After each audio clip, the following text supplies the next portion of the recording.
anything stand out to you overall from Shane Beamer's, what I would call his first legitimately full signing class as Gamecocks head coach?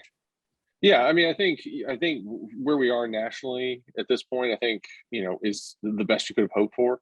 Certainly, given kind of where the trajectory we've been on for the last 3 years, I think if you could, if you could add in the transfer portal guys that we've gotten in this, I guess, class, so to speak, I think that number rockets way up the board to your probably top 10 at that point. If you could count a Spencer Rattler or an Austin Stogner in there.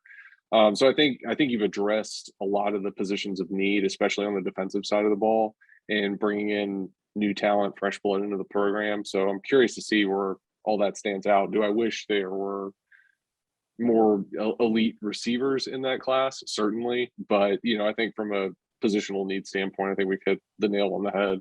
Yeah, and I think South Carolina, Alex, I think, again, obviously, Shane Beamer has shown he's not going to sit on his hands. He's going to go attack the transfer portal. And I made the point that, it's funny.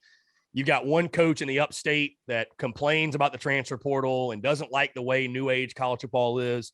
And then you got a guy like Shane Beamer, who is not only adapted to the times, but taking advantage. And I can tell you what, one of those two gentlemen is going to succeed being a head football coach in today's game. And it ain't the guy up to the Northwest. It's Shane Beamer in Columbia, South Carolina. So I would expect them to add a couple more offensive pieces, definitely receivers. You got to add playmakers. Again, I'm sure they sold Spencer Rattler on, hey, we're going to go out and find you weapons. We're going to go find you some protection. We're not going to just leave you hanging out to dry and let your numbers suffer because of it. So I have to think they're going to go out there and attack the portal.